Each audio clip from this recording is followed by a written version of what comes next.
Students இப்போ நம்ம பார்க்க போகிறது இல்லஸ்ட்ரேஷன் 6 சிஎம்ஏ இன்டர்மீடியேட்டு புக்ஸ் இருக்கக்கூடிய சம்மு சிஏ இன்டர்மீடியேட்டுக்கு இது ரொம்ப யூஸ்ஃபுல்லாக இருக்கும். எஸ்பிஎம் இன்ஸ்டியூட் வந்து cost accountant Sathyamoorthy practising cost accountant. Illustration 6 வந்து பார்த்தீங்கன்னா in factory following job costing method and abstract from the work in process on 30th September was prepared as அண்டர்னு சொல்லிட்டு ஒரு 3 ஜாப் நம்பர் கொடுத்து அந்த 3 ஜாபுக்கும் வந்து மெட்டீரியல் லேபர் ஃபேக்ட்ரி ஓவர்கிட்டு நடந்துக்கிற மாதிரி கொடுத்துக்கிறாங்க. மெட்டீரியல் வந்து 1325 ரூபா செலவாயிருக்குறாங்க. டைரக்ட் லேபர் பொறுத்த வரைக்கும் 400 ஹவர்ஸ்க்கு 800 ரூபாய் தராங்கன்னு சொல்றாங்க. ஃபேக்ட்ரி ஓவர்ஹெட்ஸ் வந்து 640 ரூபா கொடுக்குறேன்னு சொல்றாங்க. இது வந்து ஒரு ஜாபுக்கு. இதே மாதிரி ரெண்டாவது ஜாப், மூணாவது ஜாப் டோட்டல் எக்ஸ்பென்சஸ் 2700 ரூபா, 1775, ஸோ 1420 போட்டுறாங்க. Materials used in October were as follows. Material requisition number இருக்குது, ஜாப் நம்பர் இருக்குது, காஸ்ட்டு, அமௌண்ட். ஸோ இது எல்லாமே உங்களுக்கு கொடுத்தாச்சு. 3535. Summary of labor hours deployed during October is as under. அப்போ 115, 118, 120, 121, 124 சொல்லிட்டு இங்கே நீங்கள் கொடுத்துறீங்க இல்லையா? சார் நீங்கள் 120 தானே கொடுத்துக்கிறாங்க அப்படின்ற வந்து எஸ், 115, 118, 120 அவங்க கொடுத்துருக்குறாங்க இல்லைங்களா? 115, 118, 120. 115, 118, 120, 121, 24 இவங்க கொடுத்துக்கிறாங்க இங்கே எக்ஸ்ட்ரா. 115, 118, 20 வந்துச்சு. அப்போ 118 தெரிஞ்சு போச்சு.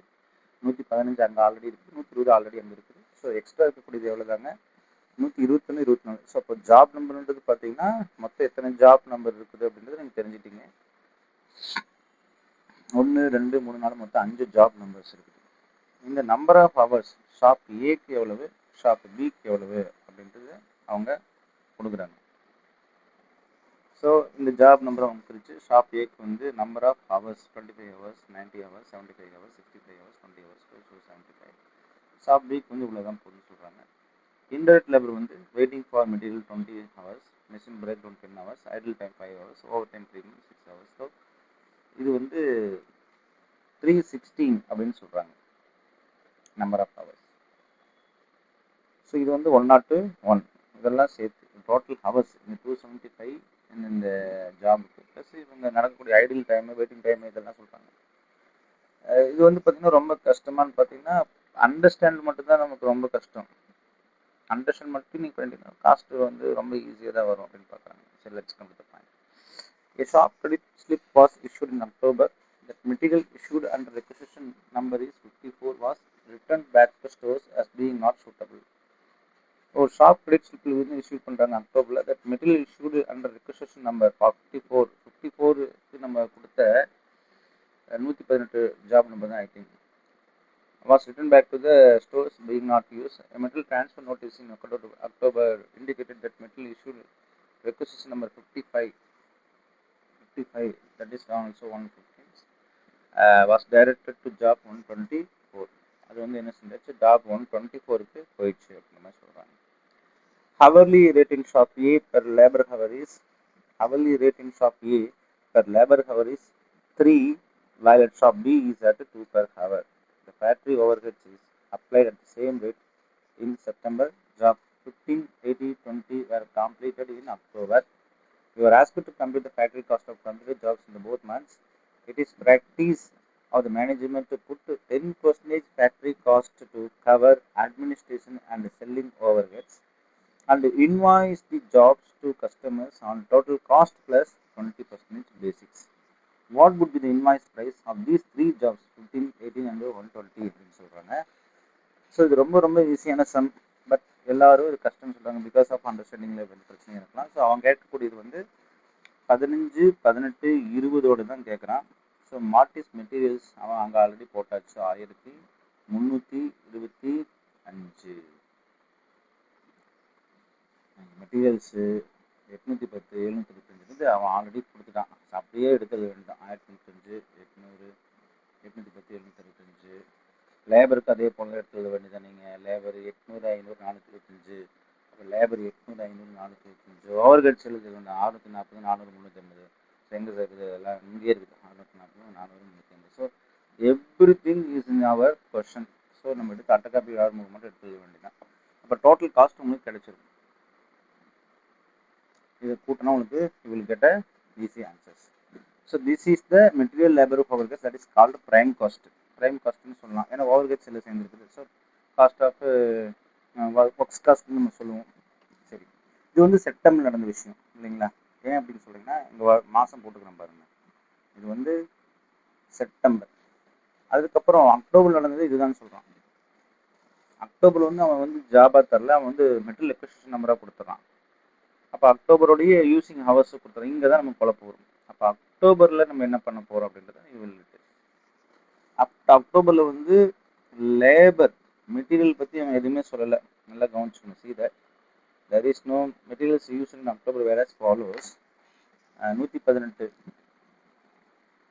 54 55 56 காஸ்ட் அமௌண்ட் 300 425 515. ஸோ இதுதான் 18 400 725 740 1240. சி மெட்டீரியல் பொறுத்த வரைக்கும் ஜாப் 118க்கு இங்கே 515 போட்டிருக்கிறான். என்னங்க 515 எப்படி நான் சொல்லித்தரேன். ஏன்னா இந்த 515 என்பது ரொம்ப ரொம்ப முக்கியம். ஏன்னா MR number 54 was returned and MR number 55 was direct to 124. MR number 56 is taken for material used in job 118 அப்படின்றாங்க. ஏன் இதெல்லாம் கழிச்சுன்னா தான் வரும். ஸோ இப்போ நம்ம சொல்லி தந்தாலும் ஃபஸ்ட்டு எம்ஆர் அப்போ 118 புரியுது தானே இதெல்லாம். இப்போ 300 ப்ளஸ்ஸு 425 ப்ளஸ்ஸு 515 இப்படி தான் நம்ம டக்குன்னு எடுத்துக்கோம். 5 5 10 சைடு மிச்சம் 1 2 3 4 4 5 4 9 12. சரி 1240 ரூபா தாங்க சார் அப்படின்னு நம்ம நினைச்சா தவறு. எதுவுமே சொன்னால் அதான் கரெக்டு. மெட்டீரியல் காஸ்ட் எடுத்து நீங்கள் அதான் போடுவீங்க இல்லையா? 1240 தான். நாங்கள் என்ன சொல்கிறேன் கீழே பாருங்க, 54 was return back to stores as being not suitable. அப்போ இந்த மெட்டீரியல் வந்து திருப்பி அமைச்சிட்டாங்க. செலவு நினைச்சது திரும்பி வந்துருச்சு. அப்போ இது எடுத்துக்கொள்ள கூடாது. ஏன்னா 54 திருப்பி சொல்ற பாருங்க, a shop credit slip was issued in October. That material issued under 60 requisition number 54 was written back. நம்ம இந்த பொருள் தயாரிக்கிறதுக்கு மெட்டீரியல் வேணும்னு சொல்லிட்டு அந்த மெட்டீரியல் ஸ்டாக் கீப்பர்ட்டு கேட்குறோம். அந்த ஸ்டோர் கீப்பர் என்ன செஞ்சாரு, தந்தாரு. அது நம்ம எக்ஸ்பென்ஸாக கன்சிடர் பண்ணுறோம். ஆனால் அது வேணான்னு சொல்லி திருப்பி ஸ்டோருக்கே அமைச்சிடும். அப்போ அந்த செலவு நடக்கவில்லையா, அப்போ இது எடுத்துக்கொள்ள கூடாது. இது ஒரு பாயிண்ட். அடுத்தது என்ன நடந்துச்சு அப்படின்னு பார்த்தீங்கன்னா, material transfer note issued in October indicated that material issued under requisition number 55 for job 118 was directed to job 124. நீங்கள் 118க்குன்னு ஒரு ஜாப் கொண்டு வந்தீங்க 55ல, இது எங்கே போயிடுச்சா 124க்கு போய் உட்காந்துச்சு அப்படின்றாங்க. இந்த 425 போய் எங்கே உட்காந்துச்சு 125 போய் உட்காந்து. அப்போ இந்த எக்ஸ்பென்சஸும் நடக்கல, ரெண்டுமே நடக்கலங்கும் போது அப்போ நடந்த எக்ஸ்பென்சஸ் எவ்வளோதான் அந்த மெட்டீரியல் காஸ்ட்டும் போது அந்த 118க்கு நடந்த விஷயம் வந்து 515 அப்படின்றது நீங்கள் தெளிவாக தெரிய வந்ததுனால ஜாப் நம்பர் 118க்கு நடந்த செலவு வந்து 515. அதே ஜாப் நம்பர் 120க்கு நடந்த எக்ஸ்பென்சஸ்ன்னு பார்த்தீங்க அப்படின்னா வெறும் 665 தான் நடந்திருக்கும். அவ்வளோதான். அப்போ இதை போட்டாவே கிட்டத்தட்ட 90% உங்களுக்கு ஆன்சர்ஸ் கிளியர் ஆயிடுச்சு. லேபர் அவர் பொறுத்த வரைக்கும் அவங்க என்ன சொல்கிறாங்க அப்படின்னு பார்த்தீங்கன்னா இங்கே சொல்லிட்டாங்க, ஷாப் ஏக்கு வந்து லேபர் அவர் 3 ரூபாயும் ஷாப் பிக்கு வந்து 2 ரூபாயும் சொல்கிறாங்க. அப்போ லேபர் ஹவர்ஸ் இங்கே என்ன நடந்திருக்குன்னு நம்ம பார்க்க போகிறோம். இப்போ 118க்கு எவ்வளோ நடந்திருக்குது, 115 தான் ஃபஸ்ட் பார்க்க போகிறோம். 115க்கு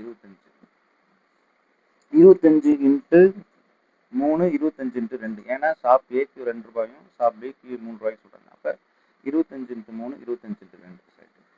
இவங்க எவ்வளோ ஹவர்ஸ் யூஸ் பண்ணிக்கிறாங்க 118க்கு 90 30. அப்போ 90 into 3 30 into 2 75 into 3 10 into 2. So இதெல்லாம் போட்டால் உங்களுக்கு லேபர் ஹவர்ஸ் யூஸ் உங்களுக்கு கிடைச்சிடும். சரிங்க சார், இதெல்லாம் ஏங்க சார் எடுத்துக்கிறது கிடையாது, இந்த லேபர் ஹவர்ஸ் மட்டத்தில் எடுத்தாச்சு ஜாப். இந்த வெயிட்டிங் மெட்டீரியல் பேக்ரவுண்ட்லாம் அதெல்லாம் எடுத்துக்கொள்ள கூட தேவையில்லை. சரிங்க சார். இப்போ ஃபேக்ட்ரி ஓவர்கிட்ட எடுத்துக்கலாமாங்க சார்? கண்டிப்பாக எடுத்துக்கணும் சார். ஃபேக்ட்ரி ஓவர்கிட்ஸ் எங்கேங்க சார் இருக்குது? எப்படிங்க சார் இந்த ஃபேக்ட்ரி ஓவர்கிட்ட 125 ரூபா எப்படிங்க சார் எடுத்தாங்க? எஸ், திருப்பி அவங்க சொல்கிறேன் பாருங்க. நீங்கள் சொல்கிறோம், you are asked to compute the factory cost of the completed jobs of both months. It is practice of the management to put 10% on factory cost to cover administrative and selling overheads and invoice the jobs to customers on total cost plus. அப்போ factory overhead வந்து 10% சொல்லிடுறேன் நான் இதில் ஜாப்ல job cost இது job காஸ்ட்ல எத்தனை percent சொல்கிறேன் நல்லா கவனிக்கணும் you are asked to compute factory cost of the completed jobs of both months. It is practice of the management to put 10% on factory cost to cover administration and selling overheads. அதனால மேனேஜ்மெண்டோட practice என்னன்னு பார்த்தா 10% on factory cost to cover administration and selling overheads. அப்போ factory cost எவ்வளவோ அதில் 10% தான் administration cost போகணும். அப்போ நம்ம ஃபேக்ட்ரி காஸ்ட்டை நம்ம கண்டுபிடிக்க முடியலையே. அப்போ நீங்கள் எடுத்தோடனே எப்படி நீங்கள் போட்டீங்க? சரி நான் சொல்லிடுறேன். ஃபேக்ட்ரி காஸ்ட் நம்ம இது வரைக்கும் நம்ம கண்டுபிடிக்க முடியல. ஸோ ஃபேக்ட்ரி காஸ்ட்டில் வந்து 80% ஓவர்ஹெட்ஸ் எப்படி எடுக்கிறாங்க அப்படின்றது ஒரு விஷயம் இருக்குது இல்லையா? That I will tell you. Okay, overheads அப்படின்னு பார்த்தீங்கன்னா இந்த 640 400 380. அப்போ இது ஒரு ஃபிகரை தே ஹேவ் கிவன் 1420 கொடுத்துட்டாங்க. இப்போ வந்து இந்த கணக்கில் அதை தவிர வேறு எதுவுமே கொடுக்கலையா? Factory overhead is applied at the same rate as in September jobs 115, 118 and 120. Factory overhead is applied the same rate as in September அப்படின்னா செப்டம்பர் எவ்வளோ கொடுத்தீங்க நீங்கள்? ஃபேக்ட்ரி 600, 400, 380. அப்போ 600, 400, 380 என்னங்க? 600, 400, 380 என்னங்க சார் 600, 400, 380 சொல்லிட்டு 100 எடுத்துருக்குறீங்க அப்படின்னு ஒரு குழப்பம் உங்களுக்கு வரணும். சரி, அதுக்கு தான் நான் சொல்கிறேன். திருப்பி நம்ம சம் படிங்க, லிசன் இருக்கு. இந்த இடத்துல எல்லாரும் மிஸ்டேக் பண்ணக்கூடியது. ஃபேக்ட்ரி ஓவர்ஹெட்ஸ் எதுலேருந்து தான் நம்ம டைரக்ட் லேபர்லேருந்து தான் எடுத்துருக்கோம். ஏன்னா அதான் வந்து ரெக்கவரி. அப்போ 640 என்பது 800 எவ்வளவு? 80%. 400 என்பது 500 எவ்வளவு? 80%. 380 என்பது 475 எவ்வளவு?